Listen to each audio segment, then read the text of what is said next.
Bonjour à vous, chers amis, chers participants d'Église Vie aujourd'hui. Encore une fois, je suis content de vous parler. Et puis, tiens, je veux commencer en vous annonçant une bonne nouvelle. Eva va reprendre ses réunions au Centre communautaire Richard Gingras dimanche le 4 juillet. Alors, j'ai eu un appel de la centrale de réservation vendredi pour me dire que le contrat pour la période de l'été est finalisé et que les salles nécessaires à notre fonctionnement sont réservées. Alors que chacun des participants d'Eva se tienne prêt pour le grand retour, j'aurai plus de détails à vous communiquer bientôt. J'ai aussi une autre bonne nouvelle, plus grande encore. Écoutez bien. Il n'y a donc maintenant aucune condamnation pour ceux qui sont en Jésus-Christ. C'est une bonne nouvelle, là. C'est la plus grande des nouvelles. Pourquoi?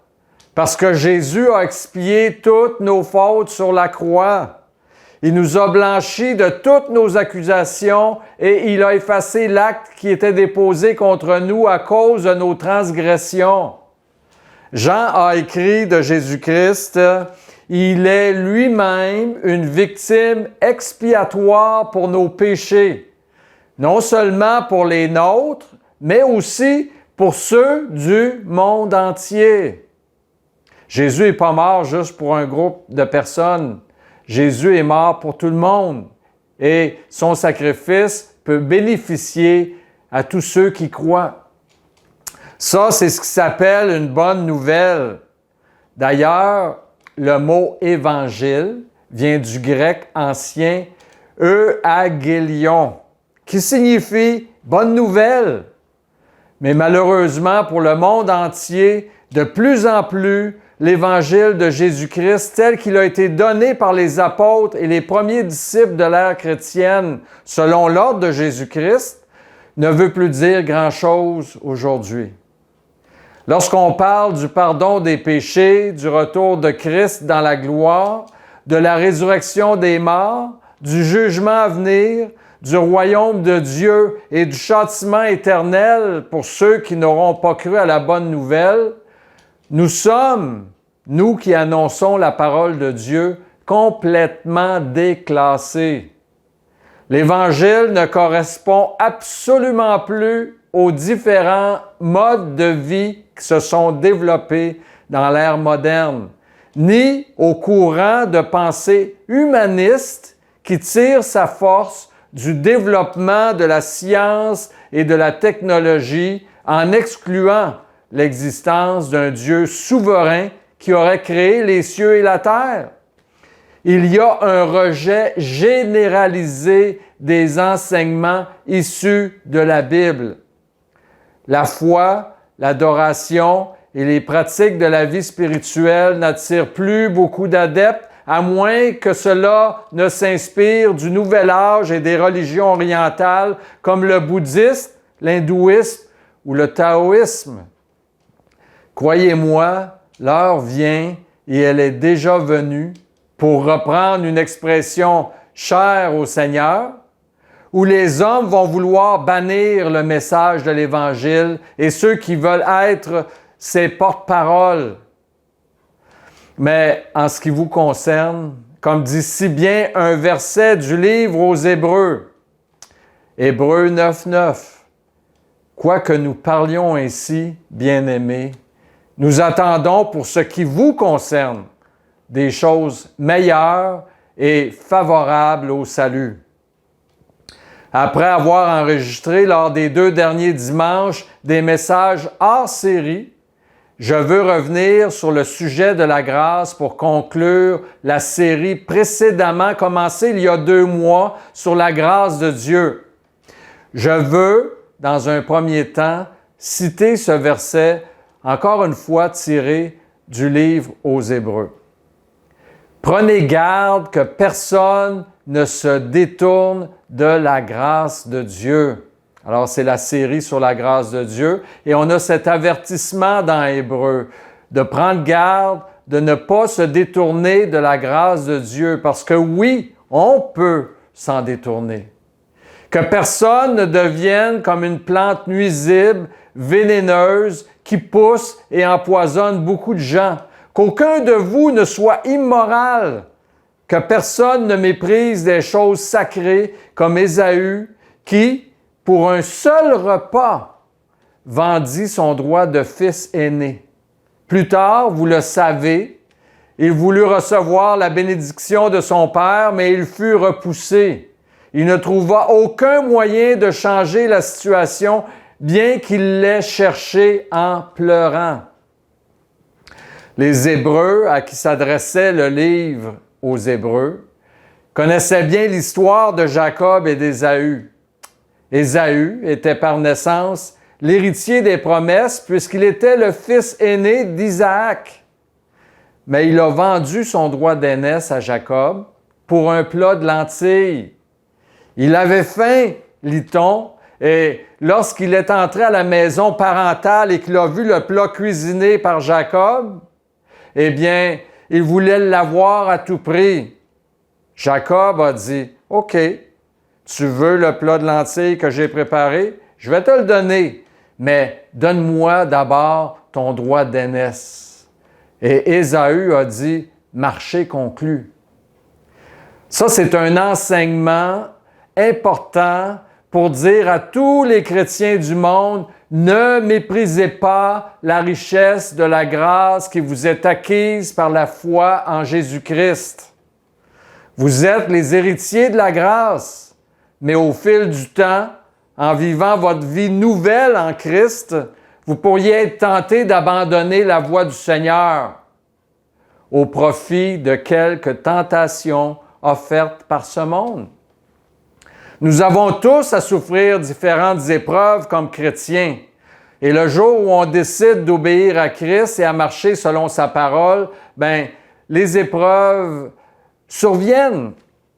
Des épreuves qui viennent ébranler notre foi ou qui viennent démontrer qu'on a une véritable foi en Christ. Elle met en lumière néanmoins, ou du moins, cette foi que nous avons en Jésus-Christ. Mais attention, il ne faut pas se détourner de la grâce de Dieu au profit des facilités et des plaisirs de cette vie, au profit de la vie illusoire et superficielle que nous propose le Dieu de ce monde.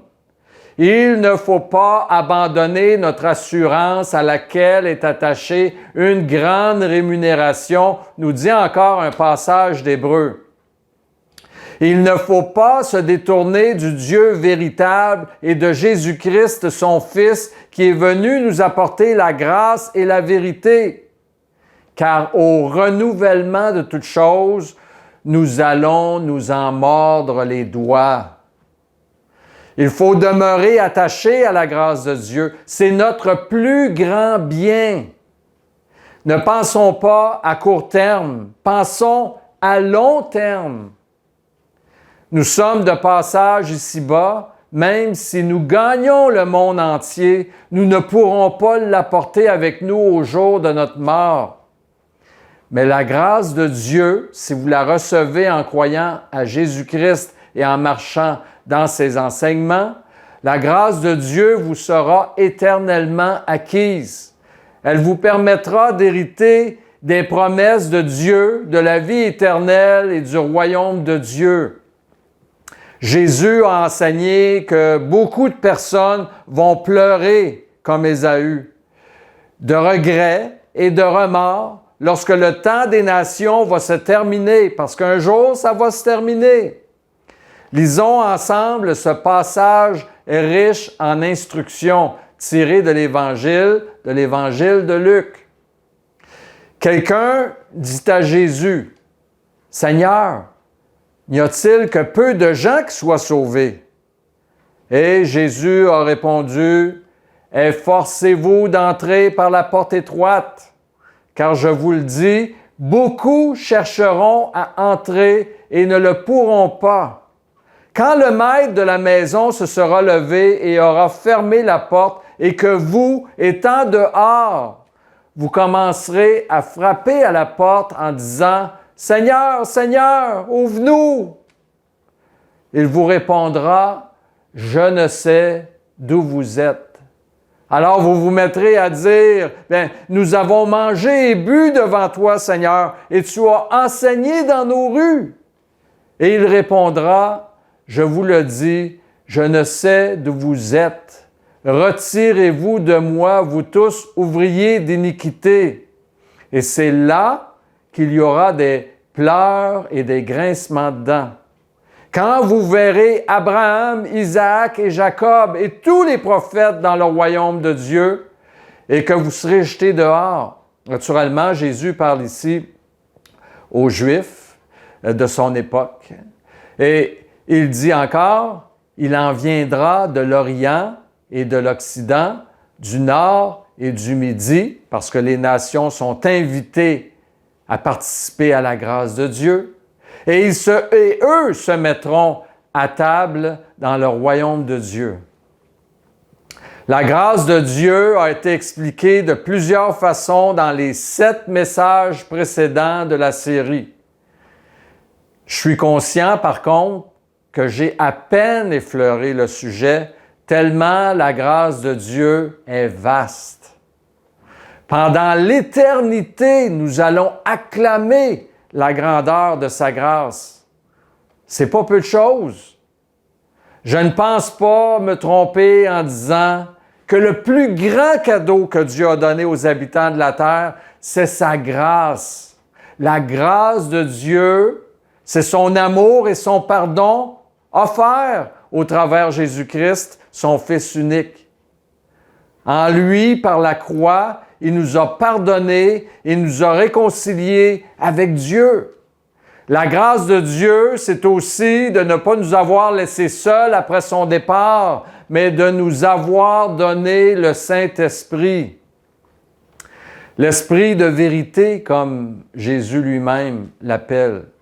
Et il dit, au travers les écrits de Jean, « Et moi, je prierai le Père, et il vous donnera un autre consolateur afin qu'il demeure éternellement avec vous. L'Esprit, avec le grand E, de vérité, le Père, le Fils et le Saint-Esprit. L'Esprit donc de vérité que le monde ne peut recevoir parce qu'il ne le voit point et ne le connaît point, mais vous le connaissez, car il demeure avec vous. Et après la Pentecôte, et il sera en vous. Que de fois l'Esprit de Dieu m'a aidé. Et si je me tiens devant vous maintenant, en ce moment, pour vous parler de la part de Dieu, c'est grâce à l'Esprit de Jésus-Christ qui vit en moi. Le jour où il est venu dans ma vie, habiter en moi, tout a changé. Et je ne suis pas le seul. La majorité de ceux qui m'écoutent en ce moment ont vécu ce phénomène merveilleux et spirituel de la nouvelle naissance. Je peux qualifier ce jour, sans me tromper, du plus beau jour de ma vie, et je l'ai entendu de plusieurs d'entre vous également. Encore aujourd'hui, le Saint-Esprit, l'Esprit qui vit en moi, il m'enseigne, il m'éclaire, me donne de l'intelligence. Il m'aide à comprendre sa parole. Il me conduit, me console, m'aide à prendre courage dans l'épreuve. Il me fortifie, me garde, me relève quand je tombe. Il me fait sentir constamment que Dieu m'aime, que rien ne va me séparer de son amour manifesté en Jésus-Christ. Il m'attriste quand je pêche. Et il me fait sentir le pardon de Dieu quand je confesse mes péchés. Il est discret, il ne s'impose pas. Il respecte le don du libre arbitre que Dieu m'a donné, mais en même temps, il me rappelle sans cesse que sans lui, je ne peux rien. Il me fait voir avec les yeux du cœur les choses du royaume de Dieu, ces choses invisibles qui ne sont pas encore montées au cœur de l'homme naturel. Il me communique l'espérance et il me donne la foi. Il m'aide à conserver la charité dans un monde où règne l'iniquité. Il me dirige vers la sainteté et il me transforme progressivement à l'image de Christ. La grâce de Dieu ne peut pas être goûtée dans sa plénitude sans avoir reçu le don du Saint-Esprit. J'espère que vous l'avez reçu. Et Jésus a dit que celui qui demande le Saint-Esprit, cette prière lui sera accordée. Sans qu'il habite en nous, impossible de goûter à la plénitude de Dieu. Et comme Jésus l'a dit dans son long discours d'adieu, ou plutôt d'au revoir, le soir où il fut livré, il a dit, « Cependant, je vous dis la vérité, il vous est avantageux que je m'en aille, car si je ne m'en vais pas, le Consolateur ne viendra pas vers vous, mais si je m'en vais, je vous l'enverrai. » La grâce de Dieu, hey, qui voudrait vivre sans elle? Qui peut vivre sans elle? L'homme a vraiment un cœur endurci et est vraiment sans intelligence pour ne pas vouloir de la grâce de Dieu. Satan est vraiment maléfique et quand même assez puissant pour avoir obscurci le cœur de l'homme au point où il méprise la grâce de Dieu. Il la rejette du revers de la main, préférant les choses profanes et vaines de cette vie à ce que Dieu propose par la foi. Car Dieu a dit, « Mon juste vivra par la foi. » Si vous voulez ouvrir votre cœur à la grâce de Dieu et jouir de ses bénéfices, vous devez avoir la foi. Et la foi, c'est croire sans voir. Vous devez croire en Jésus-Christ et en sa parole. 27 livres forment le canon du Nouveau Testament. Ce sont les livres de la grâce de Dieu. Ils décrivent ce qu'est la grâce de Dieu et comment s'en approprier. C'est à chacun de nous que revient la responsabilité d'y puiser les enseignements et les instructions. Je ne serai pas responsable pour personne d'autre que de moi-même devant Dieu, d'avoir ou ne pas avoir cru dans la grâce de Dieu. J'ai le devoir de bonne conduite, de bon témoignage et même de promulgation de la parole de Dieu. Mais c'est à chacun de prendre à cœur le salut de son âme, de chercher Dieu pendant qu'il se trouve. C'est à chacun que revient la décision de dire oui ou non à la grâce de Dieu. J'aimerais terminer ce message par un dernier verset qui nous permet de comprendre pourquoi le calendrier terrestre est séparé en deux. Pourquoi il y a les siècles et les millénaires avant Jésus-Christ et pourquoi il y a les siècles et les millénaires après Jésus-Christ. Et je trouve génial que Dieu ait permis que le calendrier soit ainsi constitué. Parce que la venue de Jésus-Christ change tout. Il est le point tournant de l'histoire de l'humanité. Alors, Jean a écrit ceci. Jean, le Baptiste, lui a rendu témoignage à Jésus-Christ.